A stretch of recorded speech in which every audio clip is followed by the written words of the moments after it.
Welcome back to another episode of The Truth Exposed. In today's episode, we'll be sharing the shocking truth on how Charlston White was arrested as a teenager, and you'd better believe me when I say it's all shades of crazy. The black community is ready to give Charlston a resounding knock. Why? Because this guy just committed one of the greatest crimes in the entertainment industry. And guess what he did? Charlston just got called out for snitching on his friend when he was 16. And you won't believe what he has to say about it. Consider that snitching on your friends, though? For one, them wasn't my friends. You gotta think, homie. This is what me and Gilly the kids fell out on. How you go put street rules down on at 14, 15, 16? Looks like this pot is calling himself a clean sheet of linen. I mean, would you believe this guy? So what really happened anyway? And how did Charlston get arrested in the first place? I'll explain later. But first off, you need to smash the like and subscribe button real quick so you can get instant updates on new videos. And now, it's the moment of truth. According to Charlston, the footage dates all the way back to '92, and his face was blurred out at the time. So it doesn't explain how people saw his face on camera. Now you're probably wondering what crime Charlston committed. It all started back in the early '90s. Charlston was just a teenager trying to fit in with the crowd, so he decided to hang out with some delinquents. He and this other dude named DJ were good boys from good homes. Allegedly, of course. So one day they decided to hang out with these older kids, and then they decided to rob a clothing store. But guess what happened? They were caught. One of the kids, Antoine Doolittle, decided to take orders to shoot the guy so they could make their grand escape. Shocking, right? I know. And guess who ordered the killing? It was none other than Charlston. Dude, ordering a killing is almost the same thing as doing the killing. But Charlston is saying a different story.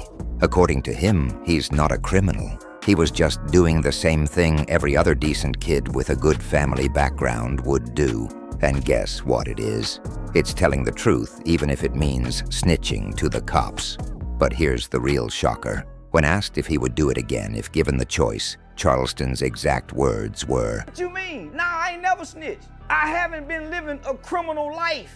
Charlston was taken to court, and as soon as their families were studied, DJ and Charlston were the only ones who had responsible parents. The cops took one look at them and felt like DJ and Charlston were the only ones that could be salvaged. Luckily for Charlston and DJ, their lawyers were smooth talkers.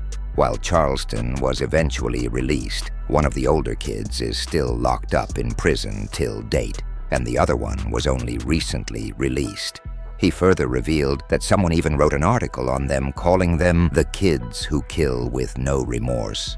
'Cause they were all laughing on TV. And let's be real, it's not totally far from the truth, 'cause Charlston doesn't seem the least bit sorry for what he did.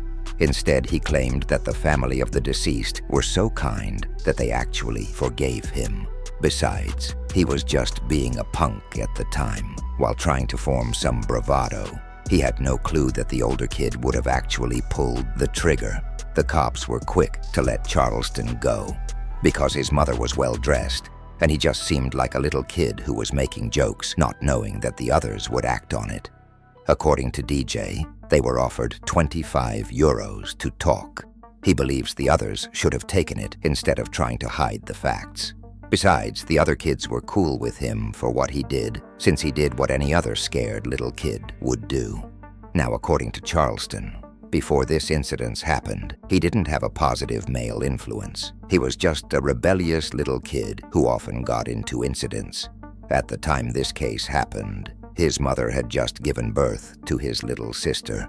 Charlston was mad at the world since he was no longer the apple of his mother's eye, so he resorted to violent acts like breaking and entering. He even claimed that by the time he got to the 6th grade, he had 9 eye surgeries and a prosthetic eye.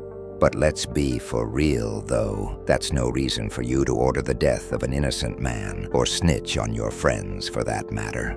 Many artists like 50 Cent and Lil Woody were quick to call Charlston out for snitching, and let's be honest, they're not totally wrong. But what's even more shocking about the whole thing is that after Charlston and his guys were sentenced to 12 years in prison, whenever they called for Errol, hearing Charlston would say he's scared for his life. Probably because deep down he knows that the other guys still resent him for what he's done. And you want to know what's even crazier about all these? While Charlston claims that he's not a criminal and he was basically an harmless, innocent kid up until this incident happened not so long ago, Charlston was arrested for sexual assault. Shocking, right? I know. The very same guy who claimed to be a criminal was caught in the act, and it's not for breaking and entering or some other simple crime. Charlston White might have spent years painting himself as some misunderstood teenager who just got caught up with the wrong crowd. But the receipts are stacking up, and it's not looking good for him. Because when all is said and done, what if Charlston wasn't just an impressionable kid hanging with the wrong crowd? What if he was actually the ringleader? Yup, the puppet master, pulling the strings while playing innocent. Because the more we dig into his history, the more it's starting to look like Charlston wasn't just in the room when the plan went down. He might have been the one who orchestrated the whole damn thing. Think about it. He was the one who allegedly gave the order. He was the one who turned on his friends when the heat got turned up. And now, years later, Charlston is still knee-deep in legal drama, and we're supposed to believe he's a changed man. Oh, please, let's talk facts. And this isn't even the first time Charlston's been behind bars in the past year alone. Back in October, he was arrested on not one, but 2 charges: animal cruelty, and you guessed it, aggravated assault. And let's not forget, he was also arrested the year before that for another similar incident. See a pattern here? Now let me ask you this. If someone keeps ending up at the center of violent charges, how long before we stop saying he was just a troubled kid and start calling it what it really is, a man with a track record? Charlston may have built a name for himself online by being loud, unfiltered, and controversial. He's done interviews preaching about personal growth through jail time and claiming that serving time can make you a better person. He even told Terrence "Gangsta" Williams that jail helped him figure out who he was.